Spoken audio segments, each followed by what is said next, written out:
I'm here with Nanci Modica, who over the past year has become another one of my gurus, I would say, a mentor in my life. Nanci is a goldsmith, right, Nanci? Yes. It's broke with it. Keep going, keep going. Let's tell them the story of what had happened. I was at the Met. I was looking at some jewelry from like 3,000 years ago in a little case at the Met. The ancient jewelry selection. Ancient jewelry. Yeah. And I saw this chain, which was so beautifully woven. And I just posted it to Instagram. And then a stranger messaged me and said, you need to meet this person who knows how to make jewelry the ancient way. And that is what led me to Nanci. The lady that she mentioned was your mentor. Yes. Bessie. Yes, Bessie Jameson. She was my mentor, and I've had a relationship with her for over 40 years. Wow.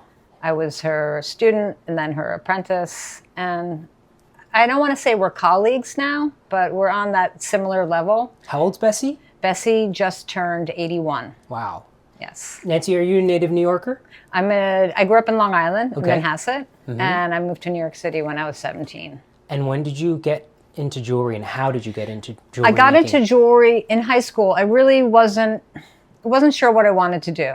Academically, I was doing okay, but in the arts, I definitely had, a feeling for ceramics, drawing, but I was led to jewelry because my high school art teacher, he wanted to open a metals department. So he opened a metals department, and we just started experimenting. And he connected me with a friend of his who he used to summer with, a man named Robert Kulick. And Robert Kulick, him and his partner at the time, Gene Stark, they founded a school on the Upper West Side in the mid-70s, early 70s. And they tried to recreate the techniques of ancient jewelry. Wow. So that was the beginning of it all. And from there, I was a student for many years and an apprentice, and then on to becoming a teacher. When you started working with fine metal, it wasn't gold, right? That you started with? No, that was I don't want to say the golden rule, but the golden rule. You had to perfect it all in fine silver. And it's a much more difficult metal because silver is, because it melts at a lower temperature. Yes. And there's not much time to rescue anything that you're melting. Okay. And after 2 years of being an apprentice, after I was a student for many years before that, I started to work in gold. That sensation brings you back to the curiosity of the ancients. When I was 14, I went to Italy to visit my sister. And I remember I was in Florence, and I was at the Uffizi, and I saw the permanent collection of ancient jewelry. And that feeling, there's a warmth to it. There's nothing like it. Silver has a whole different feeling. I knew that's what I wanted to do. When you saw that gold? When I saw that, yeah. And I was able to connect the two because I was already studying at the school. I'd gone to school, it was in high school, but I had taken weekend classes at the school in the city. And I was kind of recognized there as a promising goldsmith. And then I continued. And from then on in, it was all gold. Wow. It's the same thing that drew me into wanting to learn how to do this, the ancient gold. Right. To think that 3,000 years ago, these craftspeople were making jewelry that was so fine, I have to always remind myself, and there's no electricity. There's no electric light even. Exactly. So even the light they were using. Working by daylight, working with a bellows, working with a single flame. They had the technology somehow. The color of Nanci's jewelry, it was the same gold color that I've seen in the museums of the ancient Greek jewelry. And when I held it up against my bangle, this was pinker. Sure. That was yellower. Right. And Nanci revealed to me how that happens. So maybe we'll start there. Sure. Can we show them exactly I'd be happy to do that. how this happens? Yes. Okay.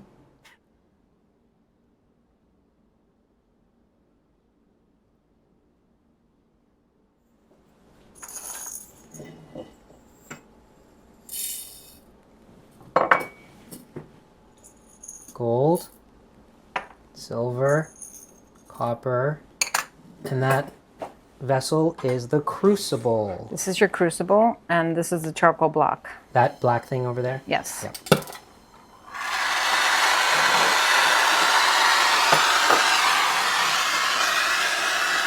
This is a technique that I prefer. There are other techniques where you can melt it completely in the charcoal block, but this method I find is best.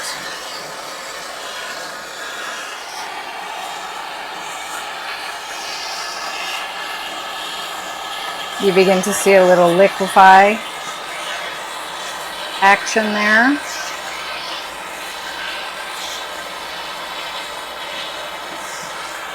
And I'm using an acetylene torch. What would the ancients have used to do They this? probably would have used some form of natural gas with a blowpipe. Natural gas, like farts? Exactly. Where did they get natural gas? That in might be ancient too Greece? explosive. Have you ever lit a match when you? No, I've never. Yeah, not in here. Simultaneously. Where would they? Okay, I'm gonna stop because look at So now you see the liquefying starting to happen. Not liquefying, but the alloy. Everything's starting to melt together. That is It amazing. really has to do with the heat that we're creating, Yeah. plus the heat of the crucible, the vessel. And then we're going to pour it into our charcoal block, which I've made a channel. But I can still see there's some parts in there that are not completely melted. And then I like to heat up the charcoal as well.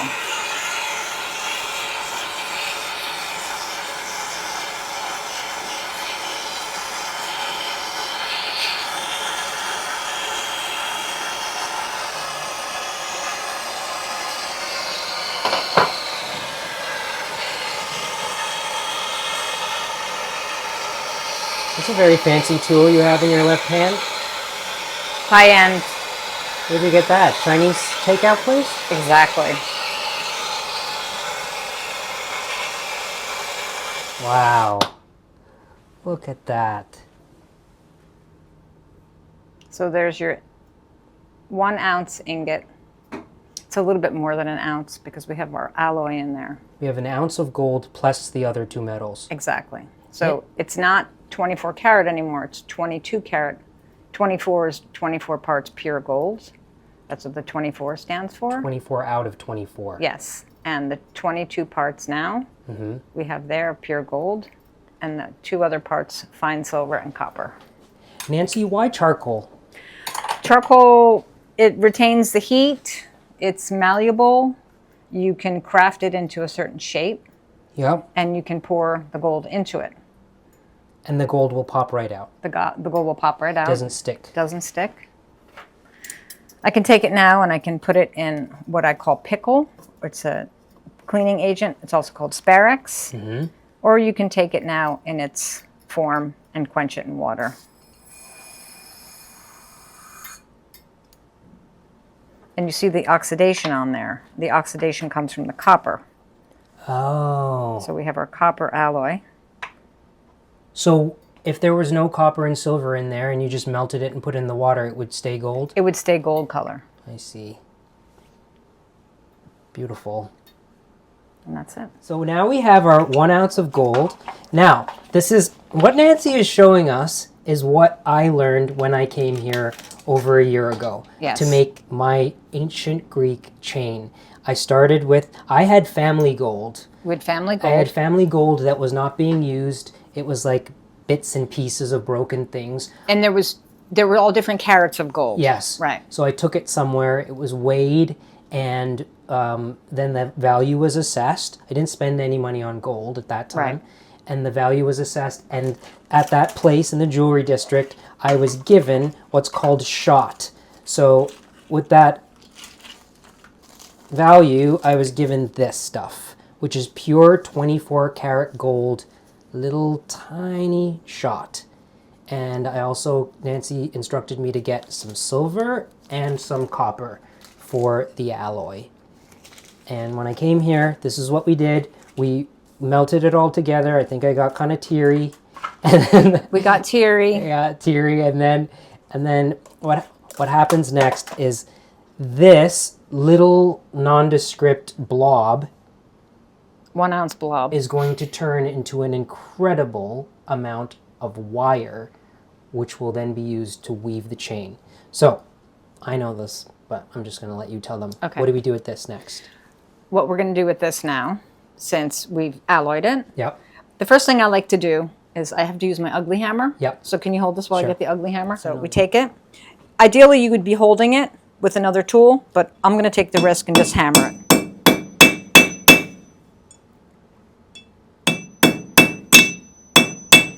Basically compressing it before we go on to the next process.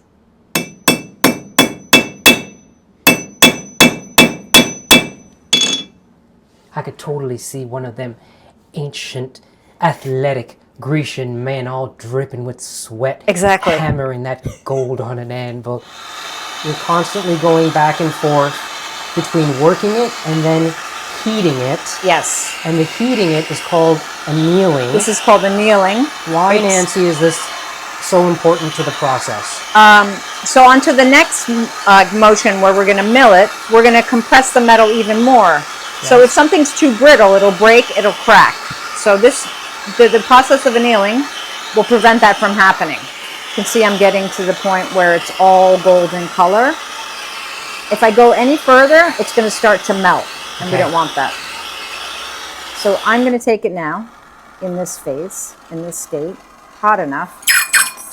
I can quench it in the water, and it won't oxidize. Because you went directly from orange hot to the water? I went to like a nice, puffy, cooler flame, but it was hot enough that there's no oxidation on here. Look at that. So you can pick it up. Wow. Oh, it's so beautiful. Even like this, it's so beautiful. Yes. And as we were talking about before, you can feel something. Yeah. And I'm not just talking about the temperature of the No, there's something about it, and it's not a matter of converting, but when people see it and then they feel it, they're sold. Yeah. You know, and I have a lot of people that I work with, they're reluctant, and once they go into see this, they want all their jewelry in this color. They end up selling all their old pieces, which is good because they're reusing it. Yep. You know, there's no sense in having a bunch of jewelry you don't wear in a safe. Yeah. That happens a lot. People have their jewelry in a safe.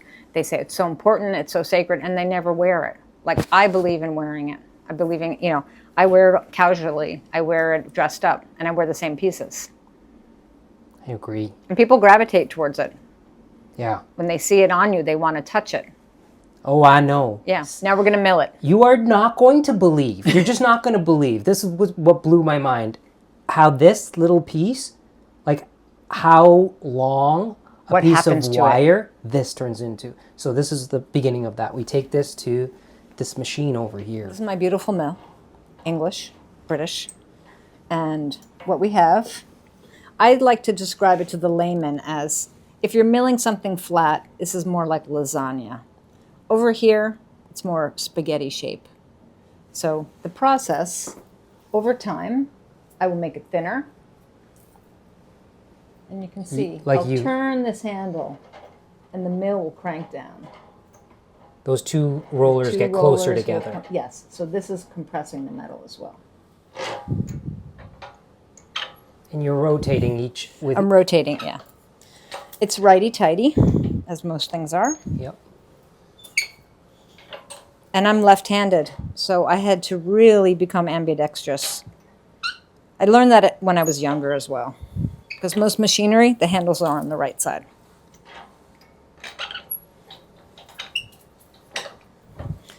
So the first phase, from the ingot shape, which is a little rustic looking. Can we see it now? Now we're going to get something that's a little more square. Okay. And I'm getting a feeling, just because I know how it feels, it starts to get very stiff. So what I'm going to do is I'm going to anneal it one more time. And if you don't anneal it, you get nice cracks in your metal. Right, which I did the first time I did that usually happens, but there is a technique you can fuse it back together, which means to melt it. Now already, look at that. That little piece of metal. Let's see that for a sec, Nancy, to show them. It was a little nubble, and now it's doubled in length. Look at that. Oh, may I? There may be a crack in there, so no judgment. Look at it's so beautiful. My precious.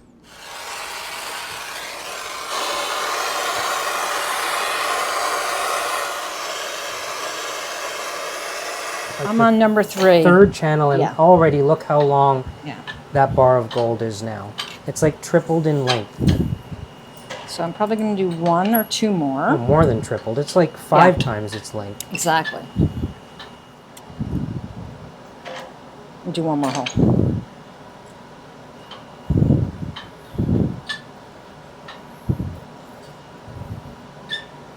With my mentor, there were days we used to alloy 10 ounces of gold at a time, Really? just so you had your inventory. Wow. And the beauty of it is that when you have your scrap pieces, which are the tiny little pieces that you cut off, you can always remelt it Yep. and form it back into sheet or wire. Or you make a mistake, Make a mistake, you just remelt it. remelt it.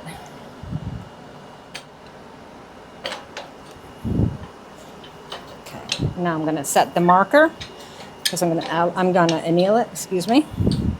And when I come back, I'll know where I have to start again.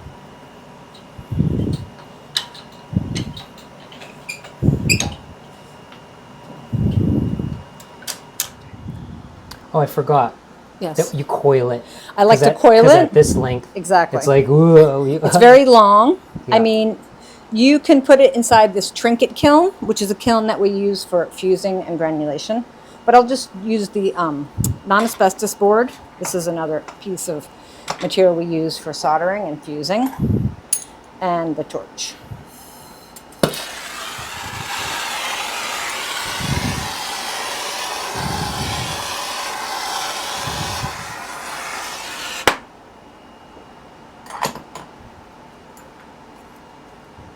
Okay, so now this wire is all dark.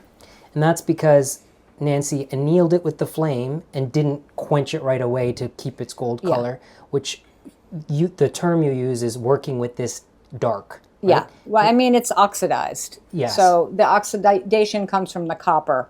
Like if you look at flatware that people don't use over time, Right. it's sterling silver and it's the copper, it's the patina. So this is the patina there. It's So- oxidation. The fascinating thing is sometimes when I was working with my gold Right. and it looked like this, we're making it into wire, no one would ever know it was gold. Exactly. Like I could put it in my pocket and You take it could- on the subway and it could You drop could on take the it on ground. the plane like this. No one would know. Oh, right. Yeah, it's There's like, been stories of great smugglers. oxidizing the gold. You oxidize it, you mill it out, Yeah, cover it in tape, yeah. wear it as a bangle. It could look like it's costume jewelry. And this color is so unique that some people don't think it's real Right. because there's so much gold plating. Yeah. You know, like people, they want to adorn themselves, even if it's not real, just to have the look. Yeah, It's yeah. beyond fashion. So Okay, so now we're going to take this. Yeah. It's nice and soft. It's still square. And I'm going to mill it down a few more holes, channels. And from here, we'll do our last annealing. And then we're going to go to the draw plates. There we go.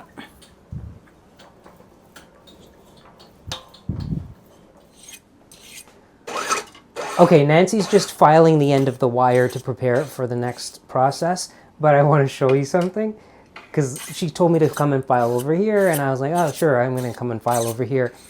I'm used to working with clay and wood, so, sawdust goes on the floor, clay dust goes on the floor, you sweep it away, you wash it, you eat it sometimes.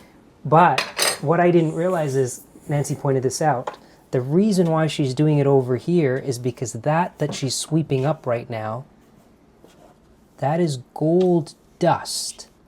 And you don't throw that away, right, Nancy? No. What I'll do is I'll eventually collect enough of it. Yeah. Look at that. And I'll take it to my refiner. Yeah. And he will remove all the impurities. Yep. And refine it back to pure gold. So I have a little container. I have all my filings in there. Look at this. It's not pesto. Look at that. So there's all this other stuff in there. There's other scrap metals in there. That's like 2 tablespoons of dust. Yeah, 2 tablespoons of dust would be about an ounce and a half. That's $5,000 in there. Yeah. I mean, you lose a lot because inside all this, there are little impurities from sandpaper, Right. polishing wheels. Yep. But the beauty is that you can always refine it. So when I was doing this with my gold sitting in the same place, I was just filing away willy-nilly, not paying attention that the dust is precious too. Interestingly, Nancy's jewelry school that was an establishment that ran 30 years, right, in the same location? It was over almost 40, about 30 years there, and then it's traveled, it stayed in the neighborhood, and now it's in Midtown. Okay, so when at 40 years in a certain location, we discovered that the very floor that she worked on, the very window that she worked at that faced east, was the same floor and the window of my gym where I would run on the treadmill. Yes. So we talked about this because I looked at the ground and it was a rubber floor, but underneath that rubber floor, when the jewelry school moved out of that building, they wanted to buy the wooden floors. Yeah, the refiners wanted to buy the wooden floors because all the gold that accumulates in there. And we would have gotten very good value, but you would have had to put down new floors. It's been done in like big factories, like jewelry factories. They'll take the floors out, they'll refine them, they'll burn the floor, they'll burn the wood, and they'll accumulate the gold. Isn't that amazing? That was in my gym. Yeah. It was so great. I was doing this over the floorboards that had gold dust in them. And when we found that out, there are certain things that are coincidence. Yeah, you said one day, I'm here. And there are certain things that I don't believe are coincidence. And the very fact that I spent 10 years running on those floors, in that spot, lying on those floors, stretching, doing headstands, and somehow someone led me to you. Exactly. That where your gold dust was under my head, literally. That I don't believe that's a coincidence. No. It's not. When I came to Nancy, because I do feel like this was a spiritual thing to be given the honor to melt gold and to work with it, I really felt like I had to mark the occasion in reverence of my ancestors and everybody that has held gold and revered it. So I made a garland out of flowers. It was so beautiful. I brought my Ganesh statue and we lit ceremony. A lamp. And I bowed to Nancy's feet, which is what we would do in India before learning how to do something, is you have to take the blessings of your guru, because truly, I've said this before and I'll say this again, what you gave me and what all of my teachers have given me over the years is much more valuable than the value of this. It really is. I think as an adult, like as a kid, we were taught and instilled with the desire to accumulate possessions. Sure. Go to school, get your degree so you can buy your a house. Knowledge, yes. And buy the land and buy a car and tangible, be able to pay for everything. Sure. And the older I got, the more it started to become very clear to me that the thing that I desired with this hunger that would make me wealthy was the wealth of my mind. Sure. And this knowledge that you'll always have that. Always. Yes. No matter where I am in the world. Thank you for trusting me. Oh, thank you for believing that I could do it. Sure. Okay, no, it's the devotion and the desire to learn is it's pretty magical. It's the thing I want most in the world. Sure. And I want to always do it to the highest level. Yeah. And coming from I studied this very traditional technique of, I'm sure there are other apprenticeships that are more rigorous than the one that I did. But you learn, you have a certain relationship, and there's a certain humility when you learn something. And then you become to, master your skill. And my teachers before me, there was like a rule, and you can never covet what you learn. So to teach it is, you take a vow to teach. Really? Yes. To share it. To share it. Wow. Yes. Because there is a historic thing of guilds and masters not showing their apprentices everything. No, or you can give somebody the formula, but give them the incorrect formula. Really? Better not to have bad information out there, I believe. Well, I'm very grateful. Yeah. And each hand that touches it makes it differently. Yep. So I could give the formula out, but it could take that person 20, 30 years to perfect it. Yep. And that's the learning process. Mm-hmm. So. Okay. Go on to pull. So now we have this beautiful, look at the length of this wire from our nubbly bit of gold. 1 ounce And plus. now this is going to be taken to the draw plate.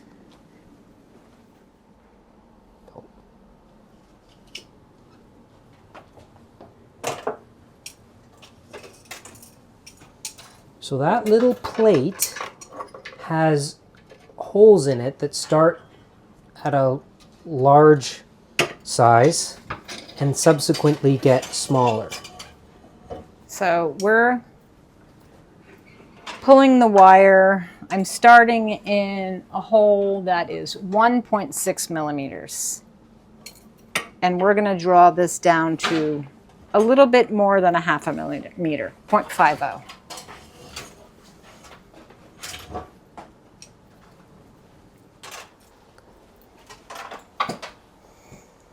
After this hole, I'm going to change draw plates.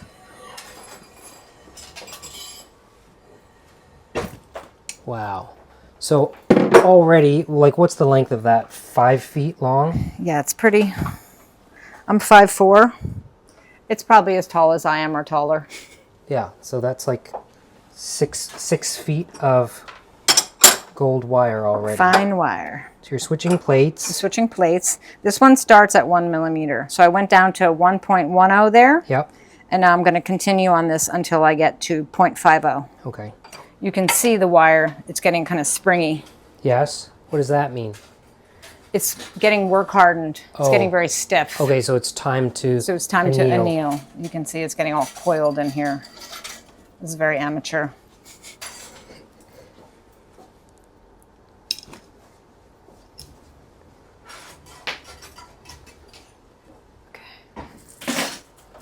All right, now we're going to anneal it. And how long would you say that is now? Oh my God. Probably 12 feet? about 10 feet, 10 or 11 feet. Yeah. So now I can coil it up. Try to do it as neatly and as uniformed as possible. 22 karat gold wire. Even though everything is handmade, there's something to be said about symmetry and perfection.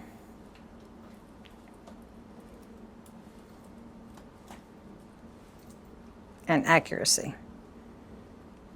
So we have that. Beautiful. Look at that. It's still soft enough, but it's not soft enough to pull.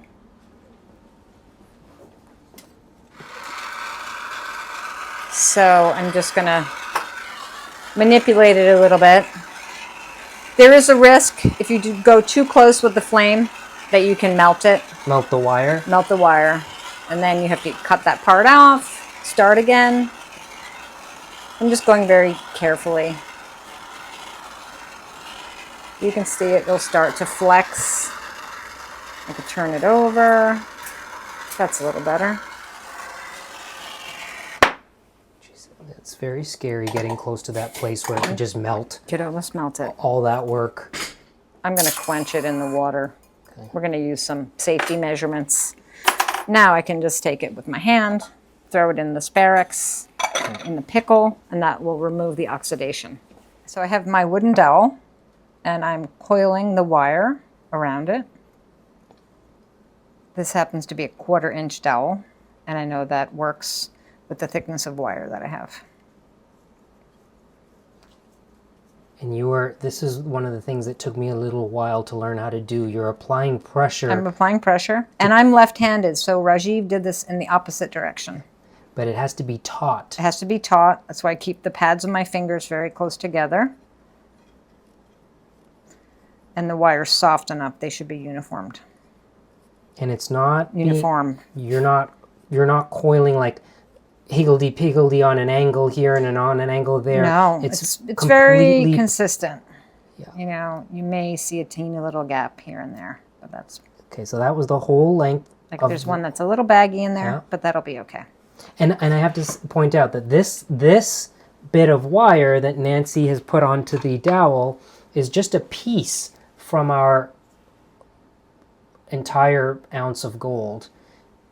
So this is just a portion of that. And now... Trim it. I'm going to remove it from the dowel. We have our little piece of wire, which we're going to put into our little sacred 22 karat pot. So any little snips, any tiny little snips, those don't just get dropped anywhere. So that's my 22. Now, it's a nice scissor. Over the years, the goldsmiths that I've worked with, taught, learned from, we decided these are the best scissors. These are a cooking scissor, cooking shear. So now, very carefully, not cutting too many links at once.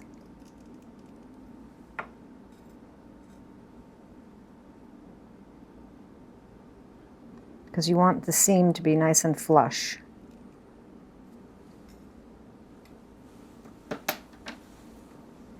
And those are the links. Those are the links that we're going to use to fuse. See that little spring in there? That spring comes from That hardening the gold by coiling it around? Yeah, when you're coiling it, it gets a little work hardened. We call it work hardened. So that's actually a plus for when you want to butt the link together. You want to put the link together. And it's a little tricky at first. I never used to wear glasses. Now I wear glasses and visors. So I go over the top, over the bottom, and I always put them here first because I like to inspect my links. So you're trying to get those two ends to completely match. To match up. And if I put them down here, like that one, Yeah. it's a little imperfect. Yeah. I can adjust it a bit with my tweezer. And they really have to line up. Because if they're not lined up... Tell us what happens if they don't line up. If they're not I know what happened. Oh, you know. I think you become the expert at that. What happens is if they're not lined up or the joint is not touching, the metal will, when you go to fuse it, the process of applying heat, it'll separate rather than fuse together. Okay, and then you put those links very carefully onto this board, right? Yes. Like in a nice, organized... I like them all lined up in a row. ¿Por qué? Because there's something about having very little chaos and order in metalworking. It may not work for everyone, but I prefer this method. Yep. As you're heating one, I'm going to start from the top, and then I'm going to go down this way, and then on to the next row. So you heat... Okay, Nancy, talk us through this because I want them to see what's happening. So we're actually melting the metal together. We're fusing the metal together. And our alloy of 22 karat allows you to do that. So there's no solder in this. There's no solder. If that... So this is also the ancient technique of granulation. It's where the two surfaces are fused together. And it's where it's so important that that little cut part be exactly aligned. Exactly. Because you're melting that point of the gold to flow together, right? Exactly. So that it's a complete circle that has no seam. Exactly. You see this in gold, you see the seam a little bit. In silver, the seam disappears. Sorry. And silver is not as forgiving. Silver fuses much faster, Yep. and there's a greater chance of melting it. But you get rid of the seam. So occasionally, Yeah. if you're not paying close attention or your link is not perfectly fused, you can go too far. Can you show us what happens if you go... Oh, there we go. Go too far. And keep going. Show them what happens when you keep melting that. If it keeps melting. So Like, look what happens. It's fascinating. Look at that. Then you have a granule. And the granule is the process of the metal balling up. Yeah. From the granules, I can fuse that to another surface or fuse it to another granule. Now, when I sat down to do this, on my board, I maybe had 1/3 of my links that turned into those little balls. Because it was so... You have to just learn the hand. It's the finesse. It's finesse. The flame needs to be on the seam long enough for the gold to flow together, but even a fraction of a second longer and you melt the whole link and it turns into a ball. So it took me quite a while to learn the touch. It's the distance, it's the heat, timing. Yes. You know, there are times where I'm like, let me go back in. So I'd go back in. Or you can get one that looks not so pretty. Like, oh, see, that one went all the way. And I'll just make another granule. I can use that for something or remelt it. So, now that the links have been made and fused together, we begin the process of shaping the links into something that we're going to actually use to weave this ancient Greek style chain. So Nanci is taking the links one by one and she's stretching them out into ovals. I'm stretching them because I want to, I'm testing them as well as shaping them. I can see this one here. It's maybe a little weak. I'm not going to use that. I'm going to omit that one. Over there. You don't want to overstretch it because you want everything to be the same size. So this is also where having like that consistency in your hand is important, right? Exactly.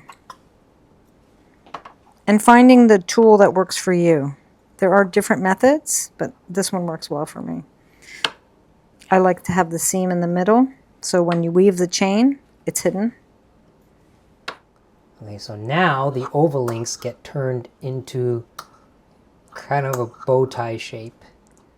So you're squeezing the bottom. I pinch one side, which I'm going to weave into my chain. Those are your links. One by one, formed. So to create this quadruple link chain, a four-sided chain, you take two links and you either fuse or solder them together. And you create a little basket. That's the very beginning. And a little basket looks like that. That's the beginning of the basket, and then into that basket, those formed links get woven. This is insane. Look at this. You're not going to believe how this is made. Nanci, so you how long did it take you to weave this chain? 30 years. I would say that is, you know, it takes time to perfect it. Yeah. If I sat one day, I could probably alloy the gold, pull the wire, make the links. Yep. And then over the next day or two, Yep. depending on how many hours I want to put into it. Because you can do this and listen to the music, but I wouldn't recommend watching TV. Yeah. Because you have to really be careful and, you know, conscious of what you're doing. So yeah, 2 days, 3 days. Beautiful. So can you show us the weaving process, please? Yeah. I have my weaving tool, something I made. Let's see it. It's a scribe, which I fashioned the end. To a very sharp Sharp point. And I have different size ones, or different shapes here. Okay. Nanci made me one of these. Made one. I have my own weaving tool now. Sacred tool. It is sacred. And so now, I'm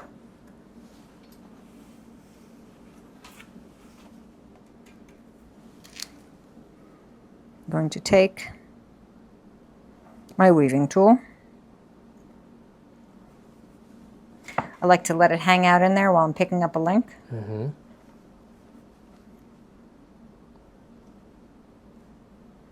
And try to pull it up as evenly as possible. So it gets inserted into the previous two. And that's a crisscross. And then you turned it 90 degrees and opened up the two that were below it. Exactly. And then a link gets inserted into that. And then it gets folded and the weaving tool will go through two links to open up the hole for the next link to be put through. And when I put the weaving tool in to stretch it, I always go through the larger side. See how this side is larger? Yep. More open than that side? Oh. So what I do is when I go to kind of reinforce it before putting the new link in, I always make sure that they're open evenly. And I know this stopper here for me works for this size chain, just from experimenting. And I try to pull it up as evenly as possible. So you can see I'm going to go into the larger side and push through to the smaller side. And then flip it around. And like I said earlier, leave the tool in there as your marker.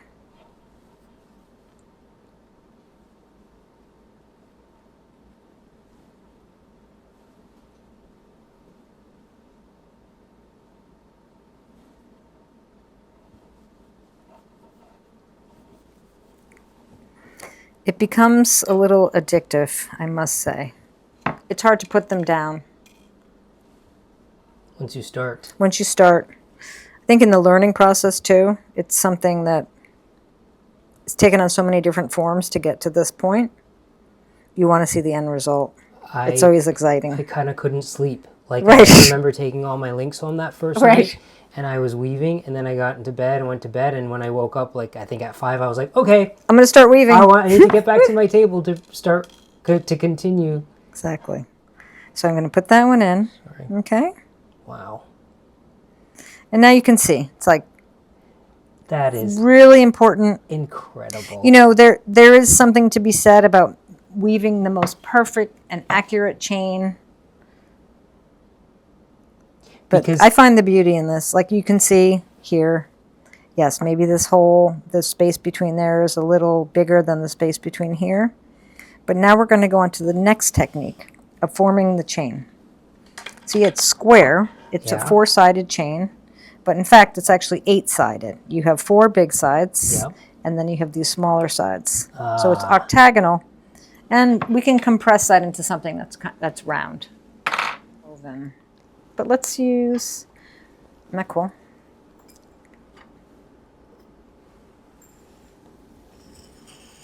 This is what Nanci and I do. Yeah, we're just constantly put the jewels on. How does it look? How does it feel? Doesn't it look amazing on his skin? I mean, this is like, you're meant to have this. I mean, not that. You can't have that. You have yours. I think exactly as you said, I was meant to have this. Exactly. Thank you. Thank you very much. I'll see you later. We're all done. Yeah. But my work here is done. Right? It's not finished. It's because... It's in the interim phase. Yep. You're not going to believe what Nanci did. So I made my chain exactly like this. This was my chain. I made the quadruple, right? Yeah. Well, we started heavier, as you can see. Right. You see the initials there? Yeah. That was the thicker one. But I did mine as a quadruple. You did a sextuple. Yeah, and then the 6-sided, and then he's like, "Oh no," because I was like, "Yeah, that's going to be like 4 ounces of gold." It's like it was a big thick chain. It was thick. It was like this, but it had more facets, so it looked the same, but it was thicker. Yeah. And then you kind of came to your senses, and you're like, "Okay, this is a much more practical size." So then we melted that down, and I made this exact chain. So we have that. And I kind of thought I was done. I was like, "Oh," and Nancy's like, "No, we're not." Yeah, and you liked it a little rustic, but so look, it can really be refined. So what I'm going to do is I'm going to coil it on here just to kind of condense it. Now this becomes very, very, very scary because it has to be annealed, right? We're going to anneal it. And sometimes I use my trinket kiln, which is a kiln that heats up from underneath. It's an element there. And so you get the heat from underneath, and then I still use the torch to heat it. But that's like slow cooking. Like, what is that called? Sous vide? Yeah. So it's like, it's a slower method. It's like cooking at 200 degrees, but we're just going to go for it. This thing is like, if you hold that flame onto that chain. Exactly. At this stage, after all of that work. Yeah, don't turn your head while you're doing this, or pick up your phone. Exactly. Like, this is what I would sometimes forget. Like, oh, I could melt this. Exactly. So I didn't do this with my chain. Nanci did the annealing at this stage. Yeah. So I'm going to keep like this nice kind of a smaller poofy flame. Stay a little further away because we don't want to risk melting it. Happens to the best of us. So from here, you can go both directions.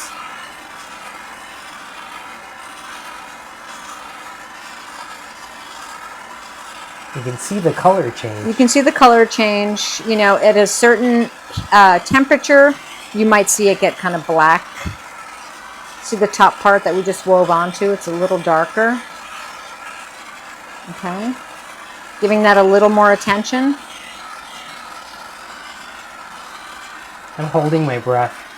Hold your breath. That's enough? Yes, that's enough. Okay, so who knows? what we're going to do now, Yeah. so we have this, you know, it looks kind of nice and uniform, but this here, the end, sometimes when you weave, if you don't go the same direction all the time, you know, you go in the classical direction, the chain has a tendency to kind of torque. So Yeah. what I did when annealing just now, I just twisted it a bit. Okay. So now we're going to pull it. I use wooden draw plates, and I also use the hammer. So the chain goes through the draw plate.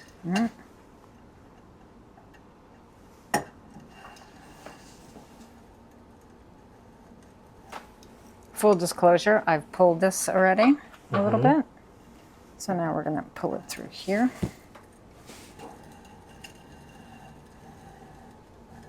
And it's lengthening, right? It's lengthening, and it's also shaping it into a little, you can see the draw plate is round, so we're shaping it round. And I like to turn the chain and pass it through the same hole a few times because, you know, your angle can be slightly different Right. each time.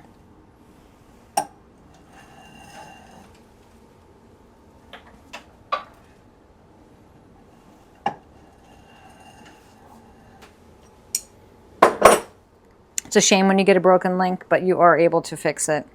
You wouldn't be able to fuse it. You would have to use a small piece of solder. So I want to see where our next hole. We may just skip this one, or we may go to, there we go.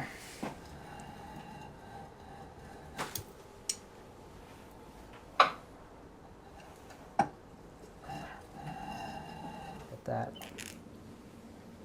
The finished chain. The ancient Greek woven chain.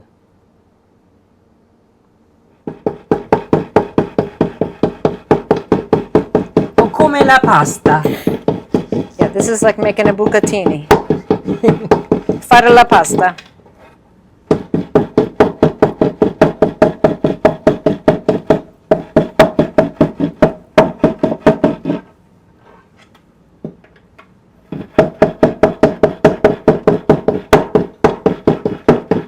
I'm sure there are different methods, but this is the method that I prefer.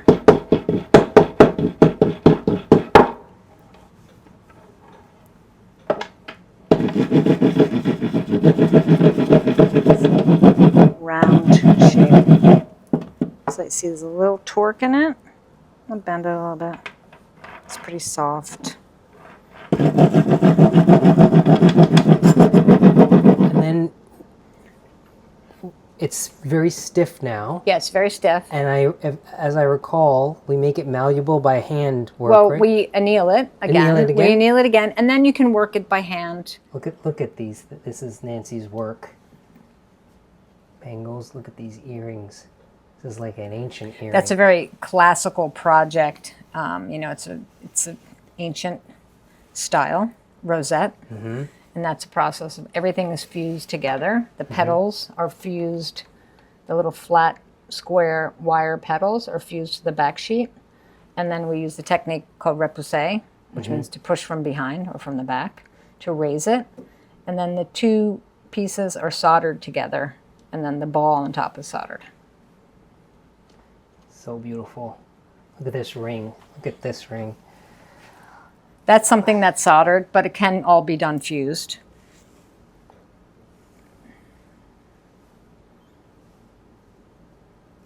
Stunning, Nancy. Okay, so now our chain gets annealed once more. Once more. And then Rajiv will do the final touch, Okay. shaping it, Yep. bending it. So now the final process is just doing this, which I loved. Working it. It was by hand, like, see how stiff this is? It's like very stiff, and I can feel it feels flexible, right? Like it's starting Yeah. to become flexible. Yeah, you can work it by hand. You can take a cloth and kind of run it along there. I did like, It's nice to do that. yeah. Yeah. Because I kind of felt like it was coming to life. Exactly. It Yeah. felt like a, See that? wow, That'll make it like, more flexible. yeah. Yeah, if we put it in the tumbler, which we're not going to do, it would get polished, Yeah. but it would also get very flexible. But this happens. I'm just grading like a child. Exactly. Like I can't help it. It's just so satisfying. Yeah, see the Like flexibility. already it's starting to turn into like a chain.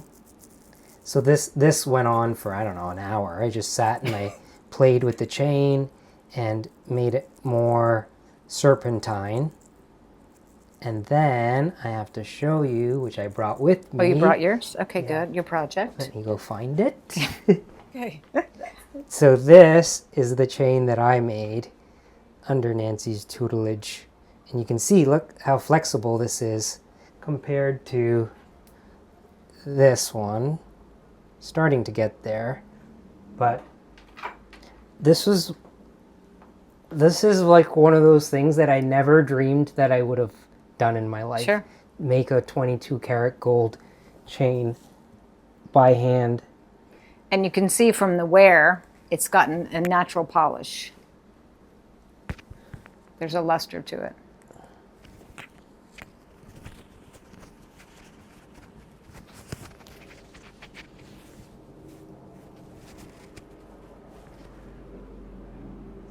So this Beautiful. I mean, this is one of those things that when I think of all of the materials that I've worked with in my life, clay, wood, paint, paper, gold, it's at the very top of the list. It was kind of like a dream. Sure. Wouldn't it be nice to one day Right. touch it and work with it? And this really was a dream come true, making this chain. It was all because of Nanci. You have to find the teacher. Yeah, thank you for the opportunity. Oh my And God. putting the trust. Thank you, Nanci. So this was last summer's chain, which I wear occasionally.